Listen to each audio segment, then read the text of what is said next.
नमस्कार दोस्तों, आज हम इस वीडियो में आपके साथ डिस्कस करेंगे चेन ड्राइव और गियर ड्राइव के बीच में क्या डिफरेंसेस होता है, कैसे ये दोनों ड्राइव एक दूसरे से अलग हैं। कुछ फैक्टर को कंसीडर किया है जिसके आधार पर देखेंगे कि इन दोनों ड्राइव्स के बीच में फंडामेंटल डिफरेंसेस क्या क्या हैं, क्योंकि ये दोनों ड्राइव्स मैकेनिकल ड्राइव के ही टाइप हैं और दोनों इंगेजमेंट ड्राइव हैं और इन दोनों ड्राइव का पर्पज भी सेम है कि ड्राइवर शाफ्ट से ड्रीवन शाफ्ट तक मोशन को, पावर को या टॉर्क को ट्रांसमिट किया जाता है। अगर हम बात करते हैं चेन ड्राइव की, तो इस केस में दो स्प्रोकेट हम यूज़ करते हैं। इन दोनों स्प्रोकेट्स के जो टीथ हैं वो आपस में इंटरलॉक नहीं करते और इसमें हम एडिशनल एलिमेंट का यूज़ करते हैं चेन का, जो इन दोनों स्प्रोकेट के बीच में मोशन, पावर या टॉर्क को ट्रांसमिट करने में मदद करती है। अगर हम गियर ड्राइव की बात करते हैं, इसमें जो दो गियर्स होते हैं उन दोनों के जो टीथ होते हैं आपस में मैसिंग करते हैं, तो एक प्रकार से इसमें टीथ इंटरलॉकिंग होती है और पावर या मोशन को ट्रांसमिट करने के लिए अलग से कोई एडिशनल एलिमेंट हमें नहीं चाहिए। डिज़ाइन की अगर बात करते हैं, चेन ड्राइव का जो डिज़ाइन है वो सिंपल डिज़ाइन होता है और गियर ड्राइव का जो डिज़ाइन है वो कॉम्प्लेक्स डिज़ाइन होता है। रोटेटिंग डायरेक्शन की अगर बात करें, चेन ड्राइव में जो स्प्रोकेट्स होते हैं ड्राइवर शाफ्ट पे और ड्रीवन शाफ्ट पे वो सेम डायरेक्शन में रोटेट करते हैं, जबकि गियर ड्राइव के केस में जो गियर्स होते हैं वो एक दूसरे के अपोजिट डायरेक्शन में रोटेट करते हैं। अगर एक गियर क्लॉकवाइज रोटेट करेगा तो दूसरा गियर एंटी क्लॉकवाइज रोटेट करेगा। अगर हम उन गियर को सेम डायरेक्शन में रोटेट कराना है तो बीच में एक इंटरमीडिएट गियर का हम इस्तेमाल कर सकते हैं।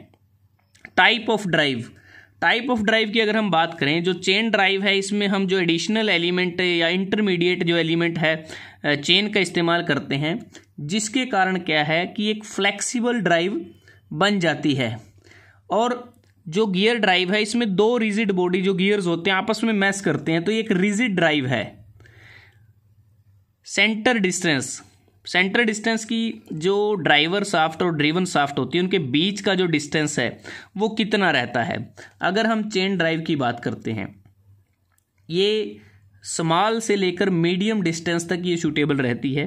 अगर पहली स्टेज की बात करें जिसमें सिर्फ दो ही स्प्रोकेट हम यूज़ करते हैं, तो 1 मीटर से लेके 5 मीटर का डिस्टेंस दोनों शाफ्ट के बीच में रह सकता है।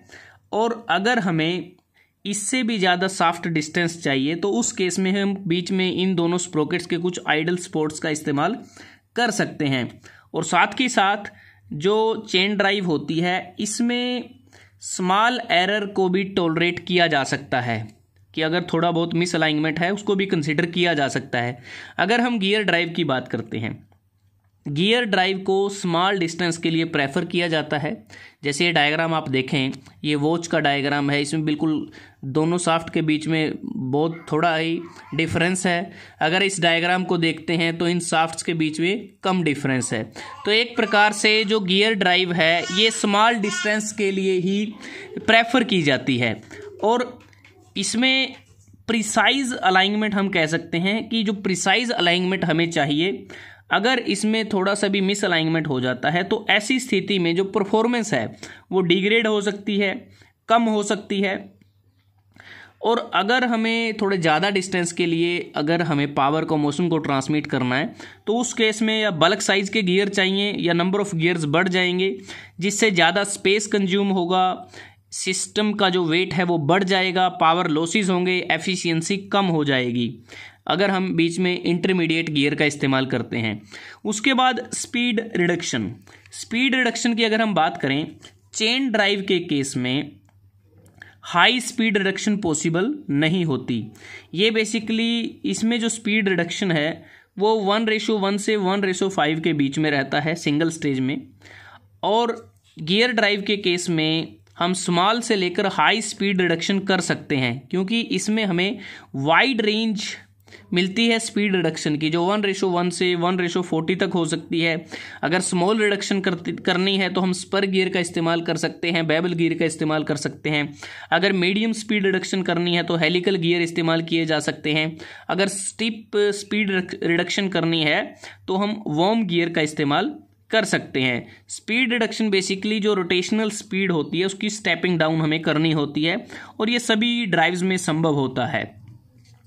उसके बाद बात आती है फेलियर ऑफ चेन या गियर। इसका मतलब ये है कि जब वर्किंग के दौरान चेन ड्राइव में जो स्प्रोकेट्स होते हैं, अगर इनका कोई एक टीथ या दो टीथ डैमेज हो जाते हैं तो ऐसी स्थिति में जो मशीन या सिस्टम होता है उस पर ज़्यादा सीरियस डैमेज नहीं होता है। अगर गियर ड्राइव के केस में एक टीथ या दो टीथ अगर डैमेज हो जाते हैं, उनका वियर एंड टीयर हो जाता है, तो इस केस में सीरियस ब्रेकडाउन होने की संभावना रहती है जो पूरा मैकेनिकल सिस्टम होता है। उसके बाद लुब्रिकेशन की अगर हम बात करें, चेन ड्राइव के केस में जो लुब्रिकेशन होती है, हमें पीरियोडिक लुब्रिकेशन करने की आवश्यकता होती है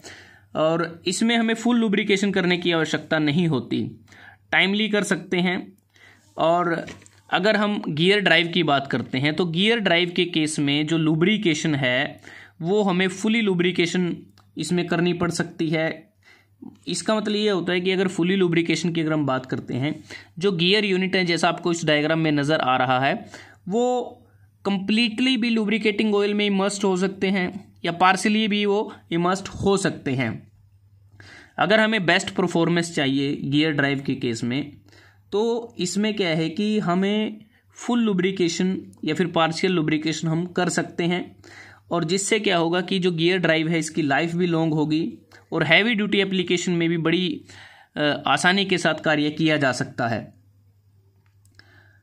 और क्योंकि ये दोनों इंगेजमेंट ड्राइव हैं, इंगेजमेंट ड्राइव मतलब कि इसमें दोनों सॉलिड बॉडी, अगर हम स्प्रोकेट की बात करें या चेन की बात करें, ये आपस में डायरेक्ट कॉन्टैक्ट में आती हैं, तो जिससे क्या हो कि हीट जनरेट होती है, वियर होने की संभावना रहती है, इसलिए दोनों केसेस में लुब्रिकेशन की आवश्यकता तो पड़ती ही है। वाइब्रेशन डैम्पिंग, वाइब्रेशन डैम्पिंग की अगर बात करें, जैसा हमने आपके साथ बात की थी कि जो चेन ड्राइव है इसमें हम जो एडिशनल एलिमेंट चेन यूज़ करते हैं जिसके कारण ये फ्लेक्सिबल एलिमेंट बन जाता है और फ्लेक्सिबल ड्राइव बन जाती है, और फ्लेक्सिबल ड्राइव होने के कारण जो वाइब्रेशन होती हैं उसको ये एब्जॉर्व कर लेती है, और जिससे क्या है कि जो ड्राइव यूनिट है उसका फेलियर होने से बच जाता है। लेकिन गियर ड्राइव के केस में क्या है कि इसमें इंटरमीडिएट एलिमेंट नहीं होता, दो रिजिड बॉडी डायरेक्टली एक दूसरे के साथ मैच करती हैं, और जिससे क्या है कि जो वाइब्रेशन है वो डायरेक्टली ट्रांसमिट हो जाती है मशीन यूनिट से प्राइम मूवर तक, और इससे क्या होता है कि जो इम्पैक्ट लोड है या जो अनबैलेंस्ड फोर्सेस हैं उसके होने के कारण जो ड्राइव यूनिट है उसमें डैमेज होने की संभावना रहती है। अगर वेट की बात करते हैं, जो ड्राइव यूनिट जो चेन ड्राइव होती है वो लाइट वेट होती है और जो गियर ड्राइव होती है ये हैवी वेट होती है। नॉइस की बात करते हैं, चेन ड्राइव में कार्य करते समय जो नॉइस ऑपरेशन है बेसिकली नॉइस जनरेट होता है, गियर ड्राइव में बिल्कुल कम नॉइस जनरेट होता है, क्वाइट ऑपरेशन इसमें परफॉर्म होता है। लाइफ स्पेन की अगर हम बात करते हैं, चेन ड्राइव की जो लाइफ होती है गियर ड्राइव के मुकाबले कम होती है और गियर ड्राइव की जो लाइफ है लॉन्ग लाइफ होती है। इंस्टॉलेशन कॉस्ट और मेंटेनेंस कॉस्ट की अगर बात करते हैं, चेन ड्राइव की इंस्टॉलेशन कॉस्ट और जो मेंटेनेंस कॉस्ट है वो दोनों कम होती हैं गियर ड्राइव के मुकाबले। गियर ड्राइव की इंस्टॉलेशन कॉस्ट, मैन्युफैक्चरिंग कॉस्ट और मेंटेनेंस कॉस्ट ये सभी ज़्यादा होती हैं, लुब्रिकेशन रिक्वायरमेंट इसमें ज़्यादा चाहिए जिसके कारण इसकी मेंटेनेंस कॉस्ट बढ़ जाती है। और